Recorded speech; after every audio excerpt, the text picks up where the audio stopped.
It was midnight. Exactly. Not 11:58 p.m., not 12:03 a.m. Midnight. The kind of midnight where the whole world feels like it's holding its breath. And that's when it hit me. A sharp, electric pain in my jaw. It wasn't a slow build, a full-on ambush. 1 second I'm dreaming about winning a cricket match. The next, my tooth is staging a violent protest. A hot, throbbing fire shot up to my temple. I sat bolt upright in bed, my heart doing a tabla solo against my ribs. The room was dark. My family was asleep.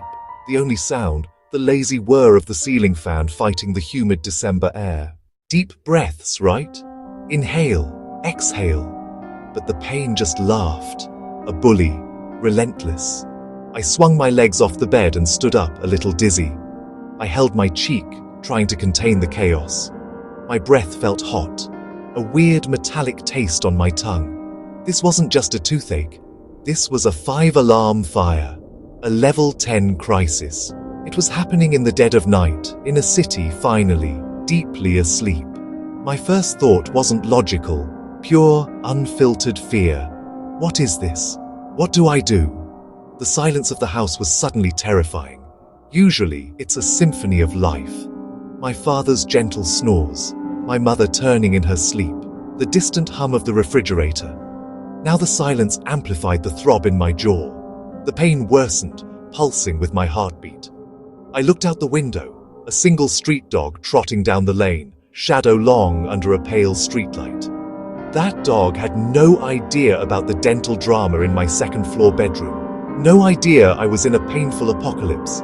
I felt utterly alone. I paced my small room, one hand on my face, the other clenched. An infection? A cracked tooth? Did I break my face while sleeping? My mind went dramatic. Cold sweat. This was bad. It doesn't wait for 9 a.m. It demands action. Now. My first stop, the spice cabinet. Turmeric for cuts, ginger for colds, and for toothaches. The holy grail, clove oil. My Ami swears by it. She says it can calm the devil himself.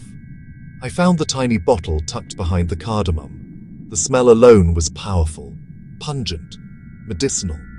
It smelled like every toothache I'd ever had. I fumbled for cotton, poured a single precious drop, and pressed it against the traitorous tooth. For a glorious 30 seconds, there was relief. A warm, numbing spread. The fire retreated. Ami, you're a genius! Why do we even have dentists? I felt a surge of misplaced confidence. I got this. But the victory was short-lived. So short.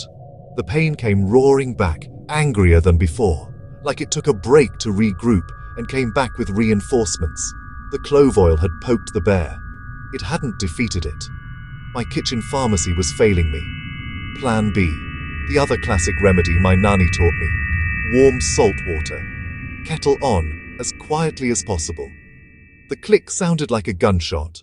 I heaped salt, added hot water, waited so I wouldn't scald my mouth.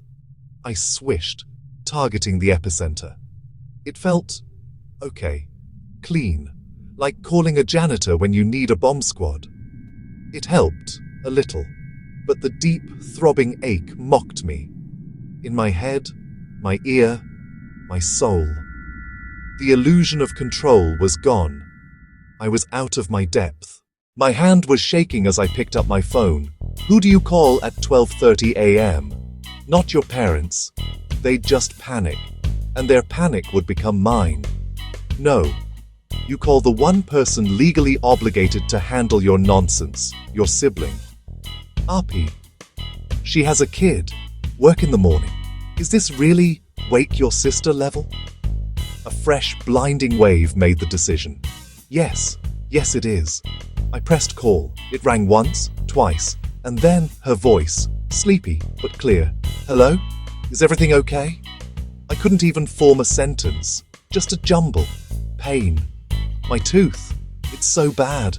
I tried clove oil. I probably sounded crazy, but she didn't question me, didn't tell me to sleep. She went straight into problem-solving mode. That's my sister, the CEO of our family crises. Okay, breathe, she said.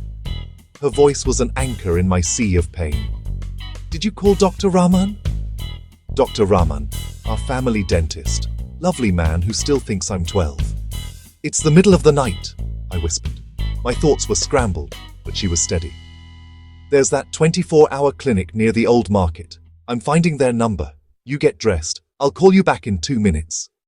She was calm, in control, and some of that calm transferred to me. Hope. It's a powerful drug. True to her word, 2 minutes later, it was her. Okay, I spoke to them. Dentist on duty. They said to come in. I'm calling an auto. I'll be downstairs in 10. Just get ready. I could have cried with relief. 10 minutes. My sister, my hero, was mobilizing. Your emergency is my emergency. The pain was still a monster, but now I had a sword. A small, shaky sword, but a sword nonetheless. Yeah. I met my sister downstairs. The street was empty, bathed in the orange glow. An auto rickshaw sputtered to a stop. The driver saw my swollen cheek and just nodded. Clinic, right? We got in. The seat was cracked and cool. You'll be okay, she repeated. The auto rattled to life. It was strangely beautiful, this usually chaotic city, now ghostly. Every bump sent a jolt through my skull. We passed shutters and a lone chaiwala setting up, steam into the night. Night watchman laughed around a tiny fire. She tried to distract me, a new restaurant, a funny story about her son. I tried to listen, I really did, but the pain demanded all my attention. In through the nose, out through the mouth. Wind cooled my hot skin. I smelled faint jasmine from garlands, mixed with petrol, a uniquely South Asian cocktail of smells that felt like home. After 15 minutes, the driver slowed. Here we are, he said, pointing to the 24-hour sign. It wasn't fancy, just functional, but to me it looked like a palace, like salvation. We paid. Don't worry, brother. The dentists here are good. That small kindness meant the world. We walked to the entrance. The doors slid open, welcoming us into cool air and antiseptic smell. The next chapter was about to begin. The waiting room was small and starkly lit, the air thick with disinfectant and quiet desperation. A big fan turned slowly, doing little. We weren't the only ones. A mother cradled a flushed child. An elderly man propped a bandaged foot. No one spoke. We were members of the same silent club, the Unscheduled Pain Club. The clock read 1:15. A nurse with tired eyes and a patient smile took my details and handed me water. Have a seat. I sat carefully. Every tick felt like a hammer on my tooth. I watched people lost in discomfort. Shared suffering has a strange camaraderie. Finally, a man in blue scrubs called my name. Young, kind, reassuring. He led me into an immaculate room, white, chrome, and a chair like a command seat. He lowered the chair. So, tell me. I explained the sudden pain, clove oil failure, the journey. He listened. I felt heard. Narration. He put on gloves. Okay, let's have a look. Mirror. Light. A tap. I flinched. A tear escaped. Dentist. It's okay. I know it hurts. Narration. You have a pretty nasty abscess, he said calmly. Dentist. Pressure from infection. That's your pain. We'll relieve it and start strong antibiotics right away. Narration. Small injection. Tiny pinch. Dentist. Softly. Small injection. Tiny pinch. Narration. He was right. Relief hit instantly. The screaming alarm turned off. Narration. He worked quickly, meticulously. Dentist. You okay? Narration. I'd nod, mouth full of cotton. My sister stood by the door, a silent guardian. I felt safe. Narration. He handed a prescription, antibiotics and a strong painkiller. Dentist. Take as directed. No hot or hard foods. Follow up to fix the tooth. Narration. We stepped back into the night as the city began to stir. The city woke, delivery trucks, sky turning from ink to blue. The chaiwala we'd passed now had a small crowd. Let's get some chai, my sister said. Milky tea flowed into kulhads, sweet, cardamom, comforting, the best chai I've ever had. We sat in silence. The worst was over. Panic softened to exhaustion and gratitude. For my sister, the kind driver, the calm dentist at 2 a.m. The city stirred around us, but in our bubble there was peace. Pain managed, fear subsided. All that remained, the city's hum, warm tea, and my sister's steady presence. Days later, the memory of that night is still vivid. The pain is gone thanks to a follow-up, a proper root canal. But the lesson remains.